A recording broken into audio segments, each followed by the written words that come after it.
Olá, vamos para mais um tema dessa nossa disciplina de tratamento de esgoto. Nesse momento, nós vamos aprofundar um pouquinho mais a caracterização das águas residuais, ou, pensando em uma água residual específica, nós vamos pensar na caracterização do esgoto doméstico, do esgoto sanitário. Nesse momento, a gente vai discutir matéria orgânica e DBO. Mas eu gostaria de iniciar essa discussão com um questionamento. Será que o esgoto realmente é poluente? Será que o esgoto realmente degrada o ambiente?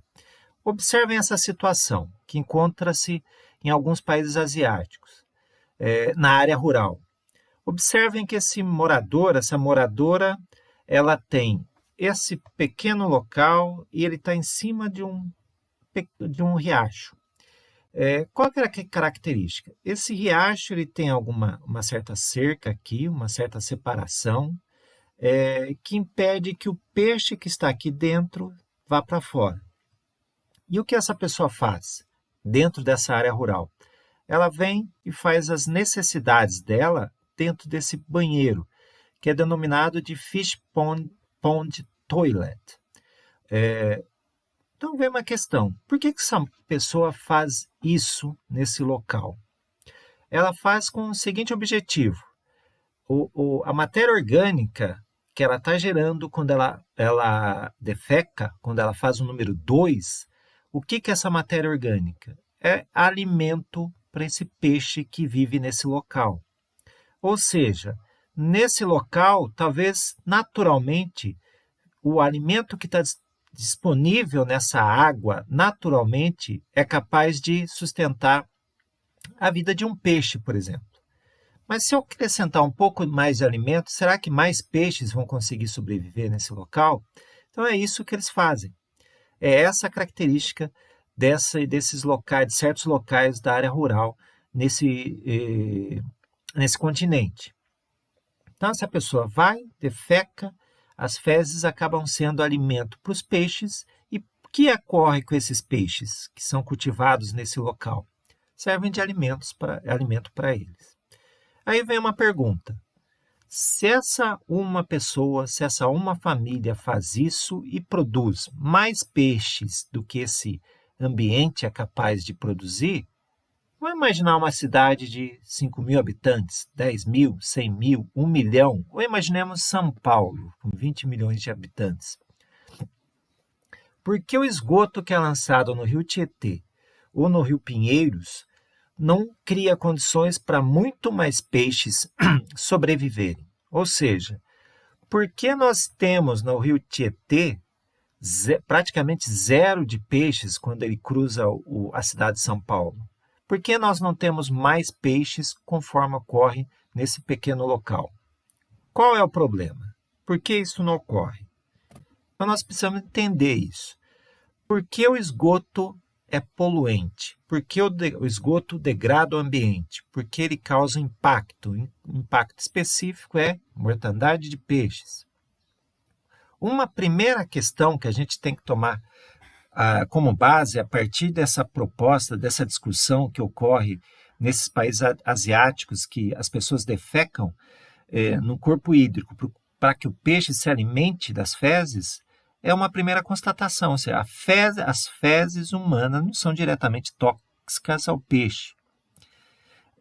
Se não são diretamente tóxicas aos peixes, então por que ela destrói um corpo hídrico? Por que degrada um ambiente? Por que degrada um rio?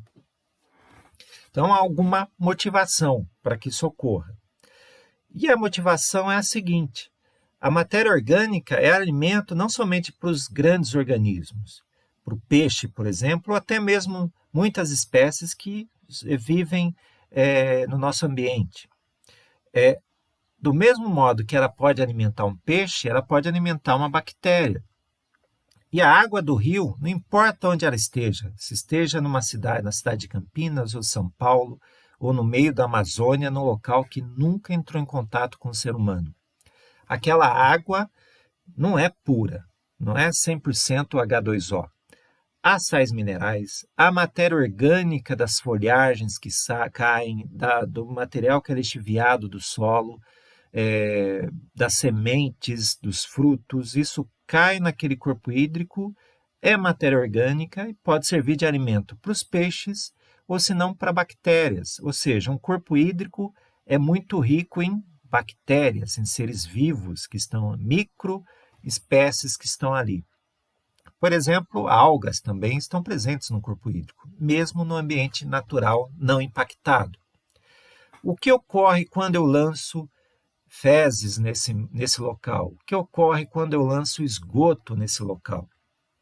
Esgoto, conforme nós vimos no item sobre sólidos, o esgoto tem muita matéria orgânica. Matéria orgânica pode ser queimada e virar CO2 e água. Matéria orgânica tem compostos orgânicos, carbono, hidrogênio. Matéria orgânica tem energia guardada ali dentro. Energia que o ser humano não foi capaz de fazer uso integralmente, ou seja, do alimento que nós utilizamos, nós não somos capazes de exaurir a energia que está ali presente. Então, nós excretamos ainda o material orgânico, por exemplo, junto com as fezes, que tem energia ali dentro.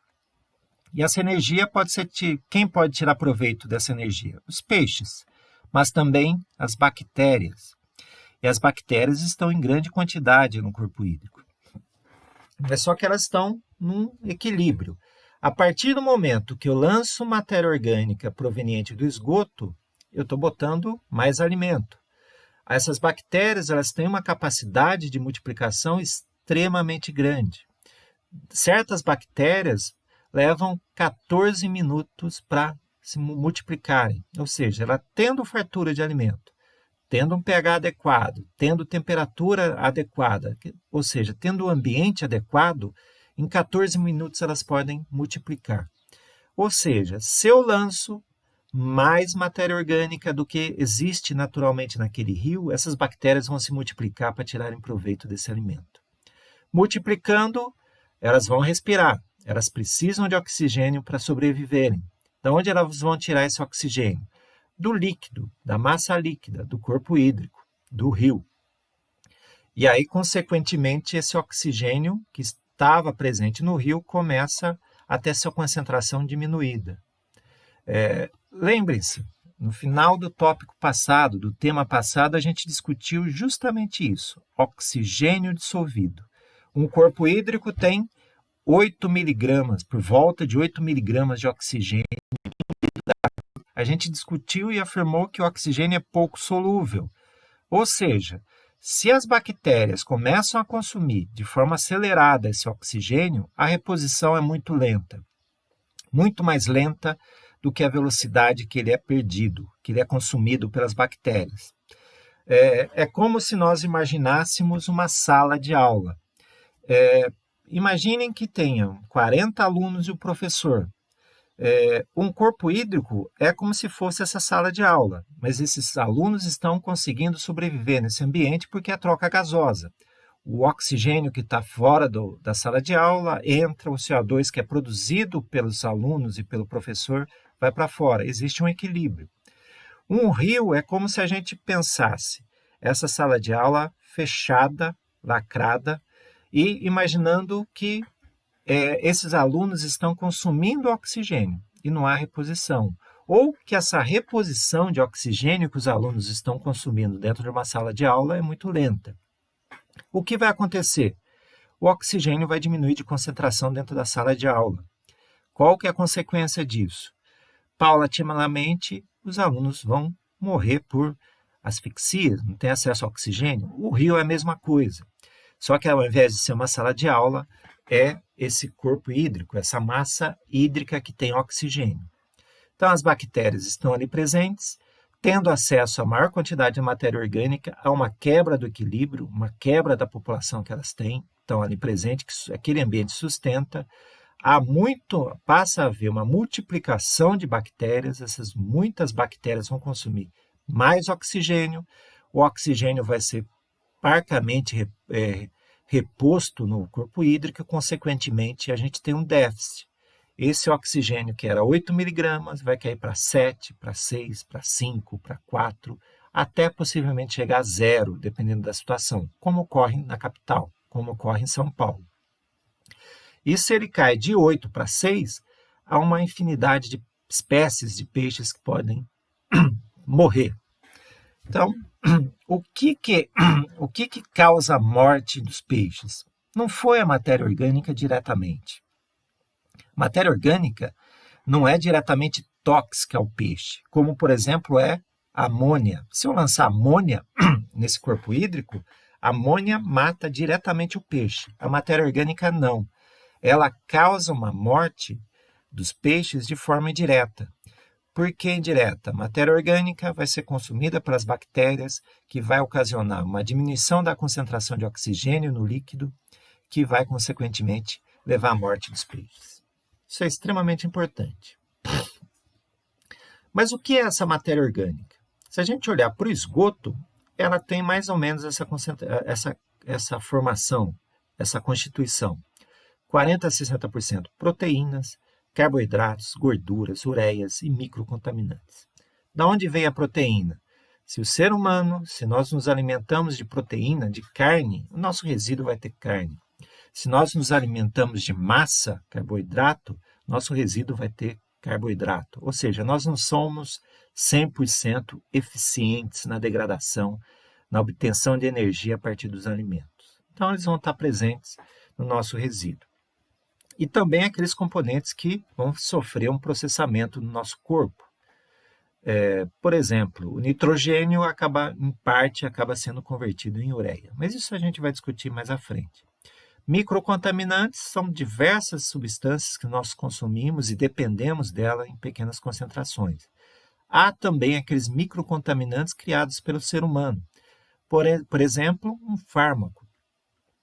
Quer dizer, o fármaco que eu uso para combater uma doença, ele não é 100% usado pelo corpo humano. Em alguns fármacos, 95% dele é excretado pela ureia, pela urina, ou se não, junto com as fezes. E vão fazer parte do esgoto. Mas a maior parcela da matéria orgânica são os carboidratos, ou seja, há carboidratos nas fezes. E o que é o carboidrato? De onde ele vem? Aqui tem uma imagem de algumas fontes de carboidrato. Então, batata, milho, as massas, banana, enfim. Se nós nos alimentamos disso, nossas fezes vão ter também carboidratos. E qual que é a característica dele? Tem carbono, tem hidrogênio, tem oxigênio. Uma forma genérica seria essa daqui. É uma questão importante. Como é a digestão das massas ou de uma batata? É um processo relativamente rápido, mesmo para o ser humano. Dependendo do tipo de carboidrato, por exemplo, amido, ele já começa a ser digerido pela saliva, ou seja, na própria boca do ser humano.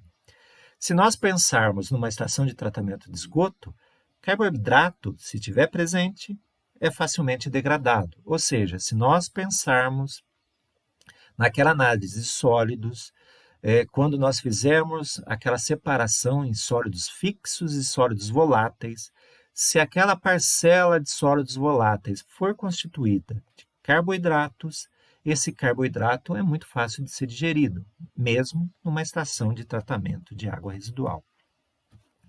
Outra parcela que é constituinte do esgoto são as proteínas. Então está presente nos queijos, nos peixes, nos ovos, nas carnes. Então tem um constituinte, nós temos aí presentes carbono, hidrogênio, nitrogênio, enxofre. Então começa a ampliar um pouquinho esses constituintes. Ou seja, se nós nos alimentamos de nitrogênio, de enxofre, se no nosso alimento está presente, no nosso resíduo, nas fezes ou na urina, esses componentes vão estar presentes. Aí observando, pensando na digestão, por exemplo, a digestão já é um pouquinho mais difícil. Ela vai ocorrer no nosso estômago. Gorduras. As gorduras também estão presentes nos mais diversos alimentos. Quem tem problema com colesterol sabe muito bem disso. Como é difícil fugir da gordura. Então, a gordura ela está presente numa diversidade enorme de alimentos, como está presente nos óleos, como está presente numa no churrasco ou nesse bacon. E o que compõe essa gordura é carbono, hidrogênio, nitrogênio, fósforo, enfim, outros componentes. Aí, observando esse bacon cheio de gordura, como é a digestão dele? Como é a digestão daquele churrasco quando alguém come uma picanha gordurosa? Como é a digestão disso? É uma digestão lenta, mesmo no corpo humano, mesmo no nosso aparelho digestivo, mesmo no nosso estômago. Lembre-se que o nosso estômago tem a produção de HCl, ácido clorídrico. Em alguns casos, essa gordura fica quase 24 horas dentro do nosso estômago, passando pela digestão. Pensemos agora no tratamento de esgoto. Se essa gordura, quando nós cortamos a picanha para fazer o churrasco, aquela gordura que fica na tábua de gordura, ela é lavada, cai no ralo, circula na rede coletora e chega numa estação. Esse tratamento vai ser extremamente lento também. Essa gordura, ela é insolúvel, ela tende a flotar. E como ela é insolúvel, é difícil do micro-organismo ter acesso a ela também. Ele não vai conseguir dissolvê-la para conseguir, ou vai ter muita dificuldade em fazer esse processo de digestão. Então, gordura é difícil de ser tratada, é difícil de ser digerido. E cria problemas também. A gordura é insolúvel mesmo no esgoto. Ela tende a se depositar ou tende a ficar aderida na superfície dos tubos coletores de esgoto. E acabam criando problema. Então, a gordura é um grande problema, tanto para o transporte do esgoto, ao ficar depositado nessas tubulações, como no seu tratamento. Por isso, a necessidade das residências terem a caixa de gordura. A caixa de gordura impede, ou deveria impedir, que essa gordura chegasse às redes coletoras e ao sistema de tratamento de esgoto. E quais são os outros compostos orgânicos microcontaminantes? Há uma infinidade deles. Há surfactantes que estão presentes nos detergentes, há fenóis, há compostos que estão presentes nos produtos de limpeza. Imagine no dia de hoje quantos produtos você teve acesso. Quantos produtos de beleza, quantos produtos para passar na pele, protetor solar, quantos produtos foram empregados no seu banho, as pessoas que dependem de fármacos, quantos produtos foram consumidos. Há uma infinidade de produtos e muitos deles, ou quase todos, ou todos, acabam indo para a rede de esgoto. E hoje, cada vez mais, nós temos atenção a esses compostos. Tratar o esgoto, propiciar reuso, mas um reuso seguro. Então, é interessante e é o objetivo que esses compostos sejam removidos. Só para ter uma ideia, cerca de 10 mil compostos orgânicos são criados por ano. No futuro, talvez, se esses compostos orgânicos não tenham um processo de tratamento, não sejam possíveis de sofrerem um tratamento, não poderão ser utilizados, porque senão eles vão ficar sendo acumulados no meio ambiente. Então, observem um dia que vocês forem num supermercado, a quantidade de produtos que nós temos acesso, que nós compramos, que nós adquirimos, que vão para nossas casas e acabam se transformando em esgoto. Então, pensem um pouco quando forem ao mercado. Surfactantes, puxando um detalhe importante, também é uma molécula extremamente importante. É ela que nós empregamos aí nos detergentes. Ela é composta de moléculas orgânicas que tem grupos que têm mais afinidade à gordura e outros mais afinidade à água. Então, o que acabou acontecendo? Nós conseguimos lavar com mais facilidade essas panelas que estão engorduradas ou a tábua de gordura quando nós preparamos uma picanha. Se nós usamos esses surfactantes, o surfactante está presente no nosso esgoto. Se nós usamos um shampoo, esse shampoo vai estar presente no esgoto. Se nós usamos uma sabonete, um sabão, todos eles vão estar presentes no esgoto, que vão estar presentes na rede coletora e até uma estação de tratamento. Há diversos detergentes que são biodegradáveis, mas qual é o prazo para sua biodegradação? Esse é um aspecto importante. Será que eles biodegradam em 1 hora? Será que eles biodegradam em um dia? Será que eles biodegradam em um mês? Um sabão comum, esse sabão que nós utilizava-se muito no passado para lavar roupa, ou que ainda nós temos acesso hoje, o sabão em pedra, ele é feito a partir de gorduras, a partir de materiais e obtido do meio ambiente. Esses sabões, eles são biodegradáveis, facilmente biodegradáveis. Parte deles são degradados na própria rede coletora. Então, dificilmente vão criar grandes problemas para o ambiente. Porém, o detergente industrial, o detergente que nós usamos nas residências, esse é um problema. Ele é realmente biodegradável? Sim, mas qual é o tempo para a sua biodegradação? Será que essa biodegradação ocorre ao longo do percurso da rede? Será que mesmo durante o período que o esgoto fica retido dentro de uma estação de tratamento, passando pelo tratamento de esgoto, será que na saída esse detergente já foi biodegradado? Nós temos que começar a pensar um pouquinho nesses aspectos. Talvez ambientalmente, ou seguramente ambientalmente, seja mais interessante nós lavarmos os pratos com sabão e pedra do que com detergente. Talvez usarmos o detergente só mesmo na exceção, naquelas condições extremamente gordurosas. Porque senão, o que vai ocorrer? Nós vamos ter, por exemplo, nesse caso, é uma cidade que trata seus esgotos, vai para uma estação, mas mesmo no percurso, mesmo no tempo que fica retido o esgoto dentro de uma estação, talvez não seja suficiente para degradar os detergentes. Então, o que acaba ocorrendo? Em locais onde há turbulência da água, esse detergente vai gerar espuma. É a mesma coisa que pensarmos na nossa casa. Imagine que se eu colocar shampoo, se eu colocar detergente dentro de uma vasilha, se esse balde ficar com água parada, não vai haver formação de espuma. Ou seja, se esse rio escoa de forma lenta, não há formação de espuma.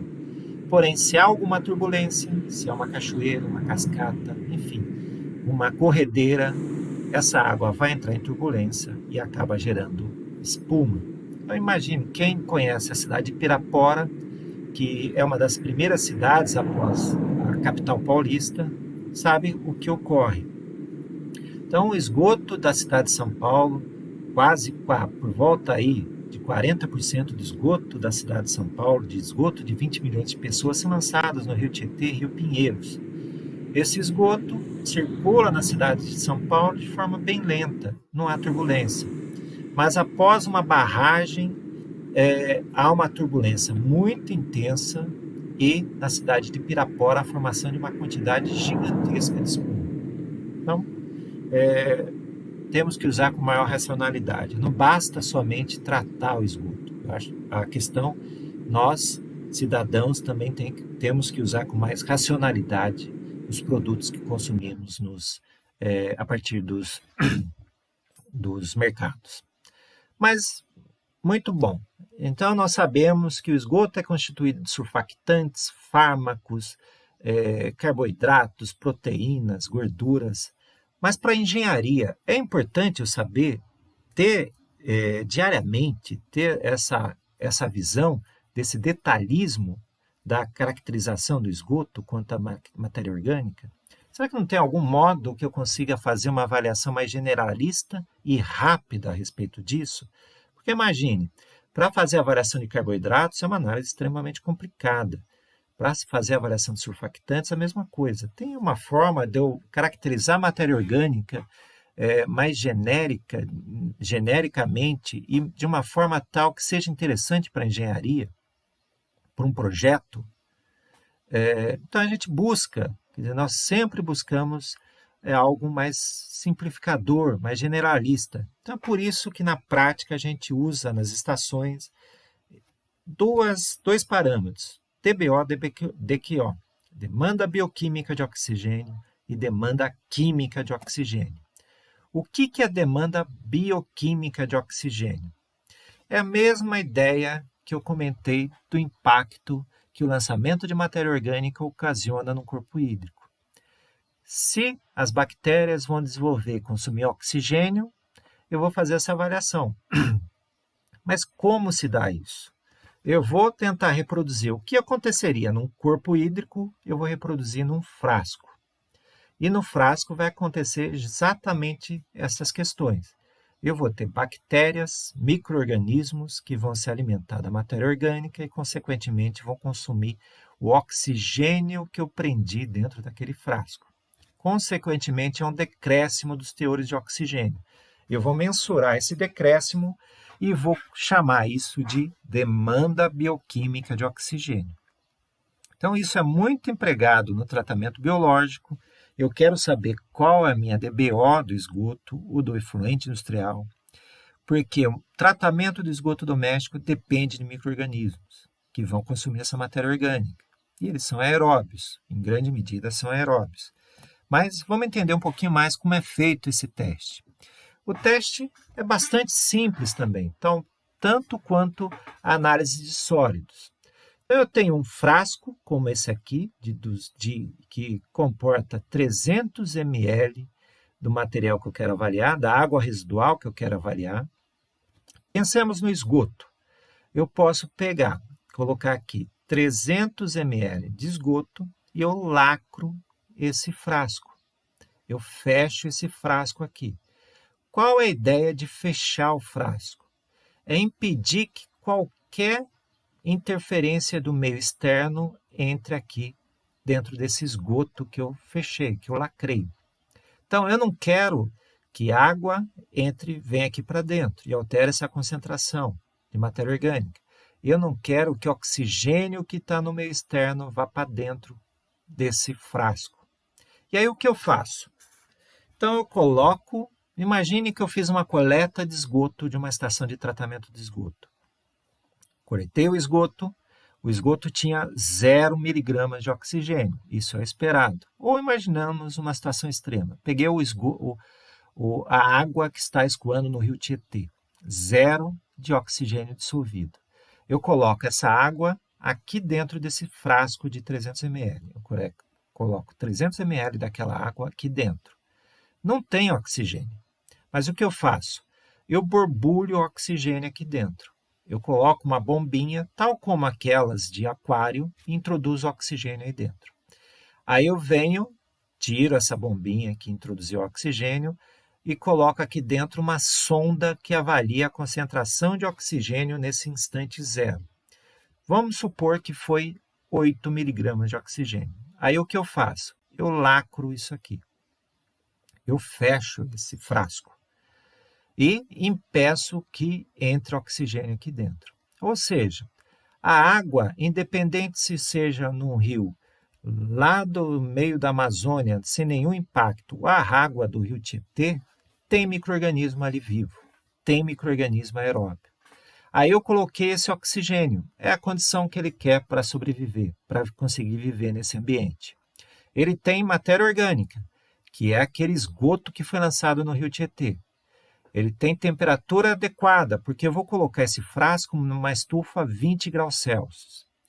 Então, ele tem matéria orgânica, eu tenho a bactéria que estava ali presente naturalmente. O que vai ocorrer dentro desse frasco? Micro-organismo, a bactéria, vai se multiplicar. Se multiplicando, ela vai consumir oxigênio. O oxigênio que ela vai consumir é o oxigênio que estava preso dentro desse frasco de 300 ml. E aí o que eu faço?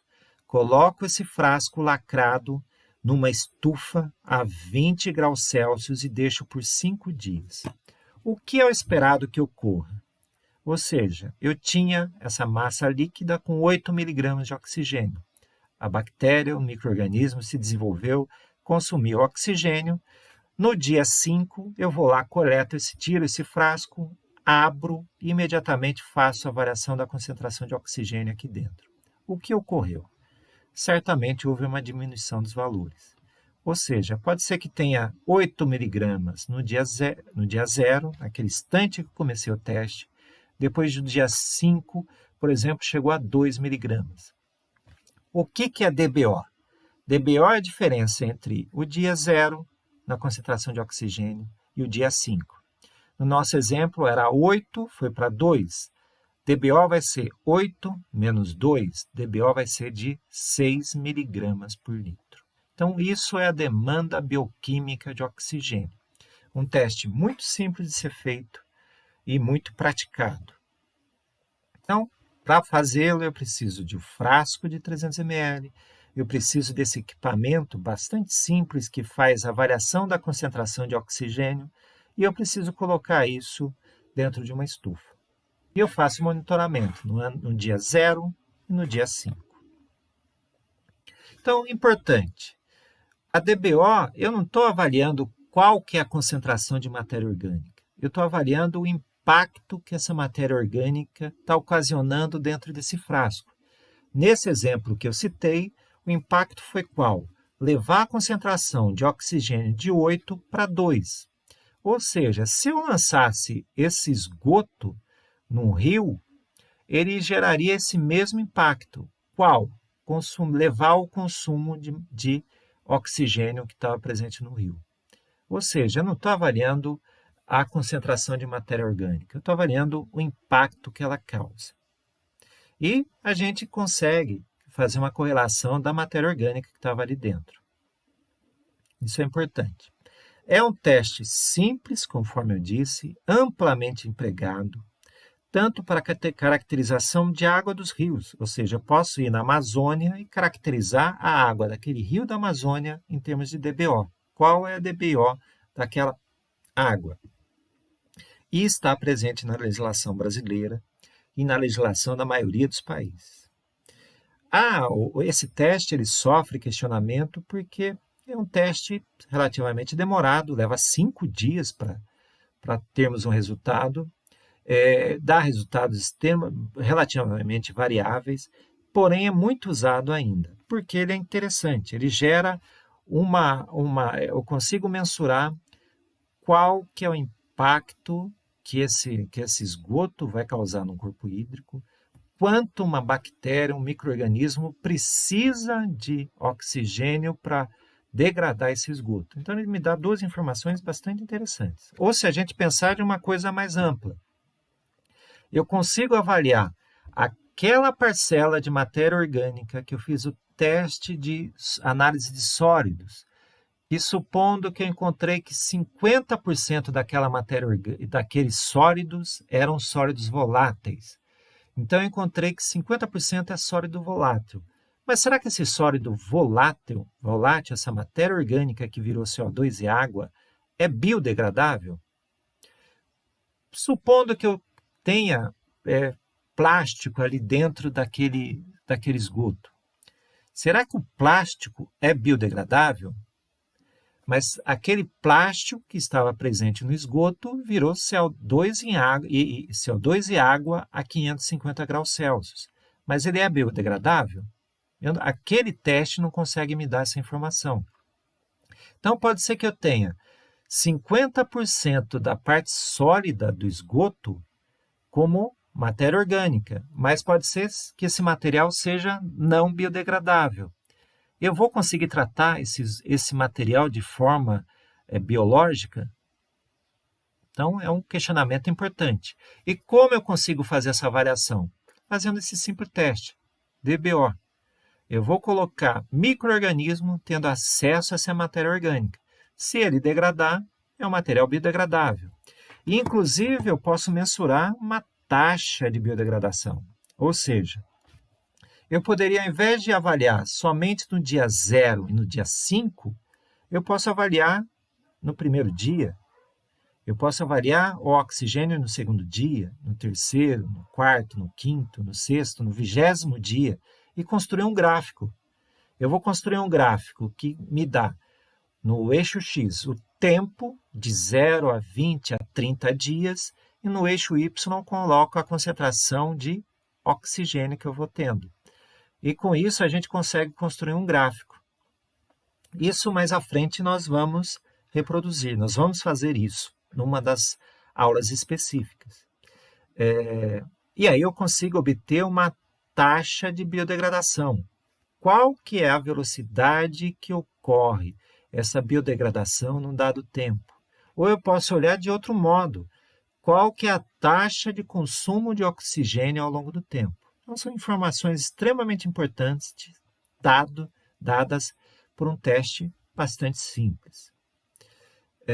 Então, o uso desse teste eu emprego para dimensionamentos de ETE, uso também DQO e outros parâmetros, mas eu posso usar DBO também. Eu uso para dimensionar equipamentos que vão introduzir oxigênio em processo de tratamento. Eu vou avaliar a eficiência de uma ETE. Então, se uma estação de tratamento de esgoto recebe uma DBO com 300 e o efluente dela tem uma DBO de 50, eu consigo mensurar a eficiência do tratamento. E é importante também esse teste porque ele está presente na legislação ambiental. Algumas questões importantes que a gente tem que ter consciência e alguns cuidados importantes. Por exemplo, conforme eu disse, se eu peguei o esgoto do Rio Tietê, não tem oxigênio ali. Então é zero. Então, se eu fizer o teste no dia inicial, no primeiro dia, no instante 0, o AD vai ser 0 e no dia 5 vai ser 0. A minha DBO é 0. Não tinha matéria orgânica biodegradável dentro do Rio Tietê. Então, o que eu tenho que fazer? Introduzir oxigênio aí nesse meio. Aí até, por exemplo, chegar a 8, aí eu consigo fazer esse teste. Supondo que eu trabalhe numa indústria que gera, sim, matéria orgânica, mas é uma matéria orgânica que não tem presente nitrogênio e fósforo. O micro-organismo que está ali dentro do frasco, que vai me permitir, que vai consumir oxigênio, ele precisa de nitrogênio e fósforo.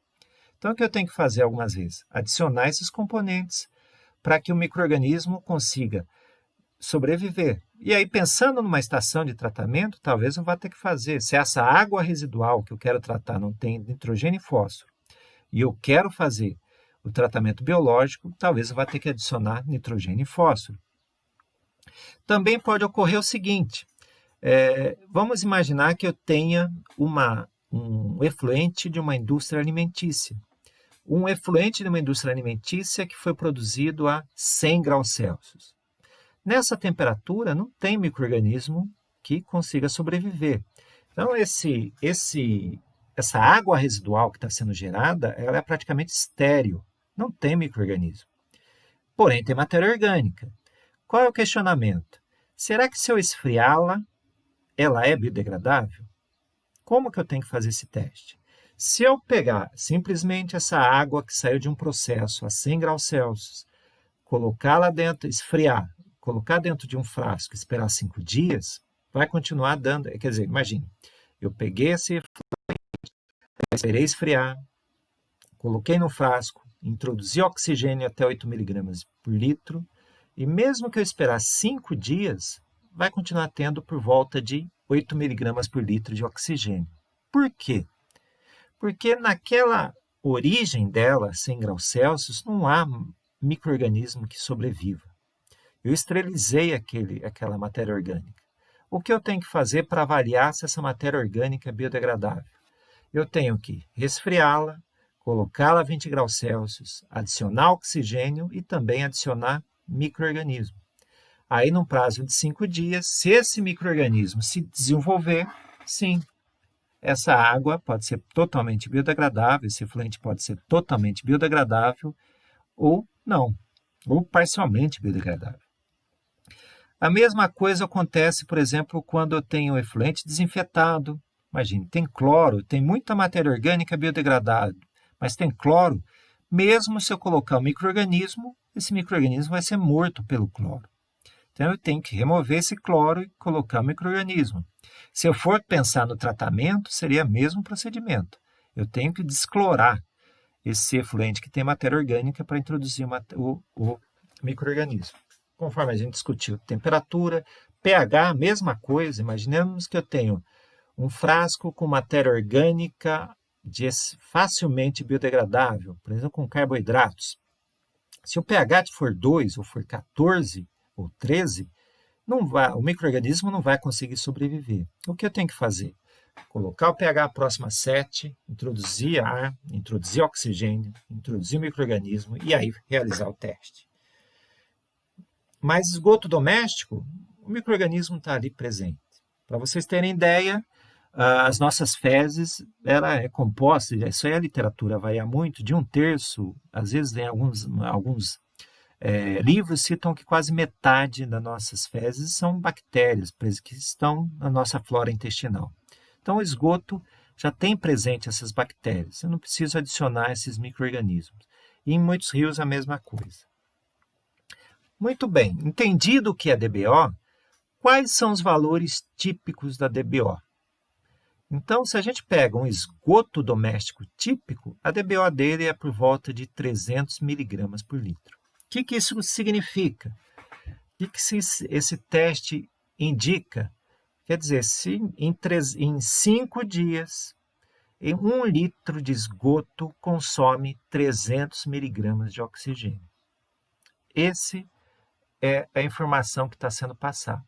Ou seja, naqueles 5 dias, os micro-organismos que estavam ali que estão e que podem estar dentro desse volume de esgoto vão consumir 300 miligramas de oxigênio. O esgoto tem essa concentração, a água de um rio tem essa concentração. Lembrem-se, o máximo que 1 litro de água de rio tem de oxigênio é 8 miligramas. Então, é por isso que o esgoto ocasiona um impacto tão grande. Então, recordem-se, os micro-organismos presentes num frasco vão consumir 300 miligramas em 5 dias. Isso ocorreria do mesmo modo num corpo hídrico.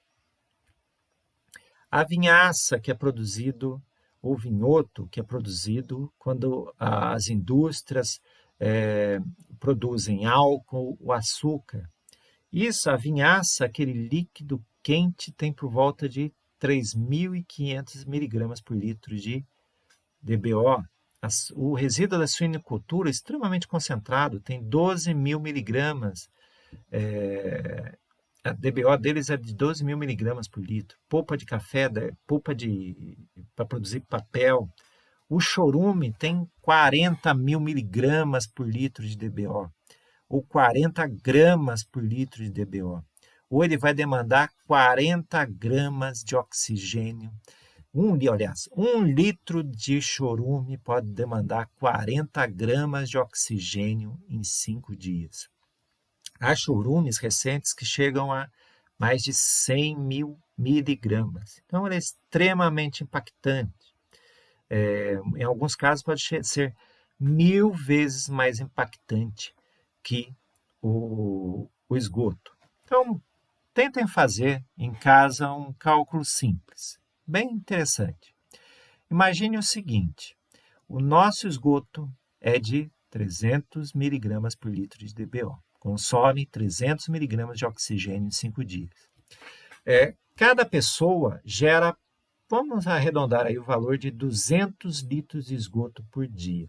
Nós consumimos por volta de 200 litros de água em todas as nossas atividades diárias, então geramos por volta de 200 litros de esgoto. Então nós geramos isso diariamente, pensemos no seguinte, vou lançar isso diretamente num rio. Faça um cálculo. Quanto de oxigênio eu preciso em 5 dias seria consumido em 5 dias por esse esgoto que eu gerei, que vocês geraram na casa de vocês. Agora pensem no seguinte, 1 litro de água de rio não tem esse tanto, não tem 300 miligramas de oxigênio.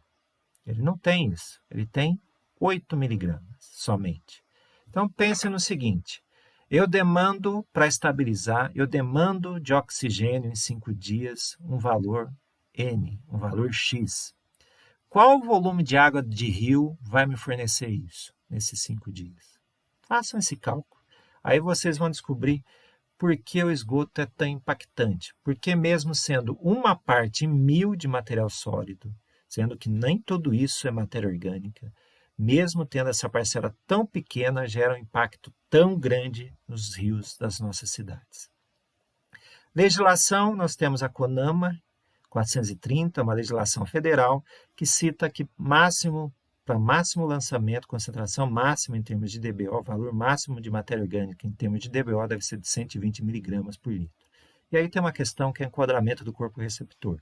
Mas isso a gente vai discutir um pouco mais à frente. São Paulo também tem uma legislação um pouco mais restritiva, 60 miligramas por litro. Qual que é a desvantagem da DBO? O teste leva 5 dias. Ou seja, dentro da engenharia, buscou-se um teste mais rápido. Por que não um teste que pode ser feito em 2, em 3 horas? Imagine numa situação real. Um efluente, o esgoto tem uma dada característica, uma coloração um pouco acinzentada. De repente chega um esgoto com uma característica diferente. Como eu vou saber quanto tem ali de matéria orgânica? Como eu vou saber se esse esgoto que está chegando vai gerar um impacto na minha estação? Fazendo DBO, vai levar 5 dias para ter uma resposta. De repente eu perdi toda a minha estação. Então eu tenho que buscar testes mais rápidos. Aí entra o teste seguinte, que é DQO. Mas isso fica para um outro vídeo. Então, do mesmo modo, eu reforço essa literatura. Estudem, utilizem o livro do Marcos von Sperling, ele é muito interessante, é muito bom e faz essa discussão a respeito de DBO em matéria orgânica. Até o próximo vídeo. Tchau.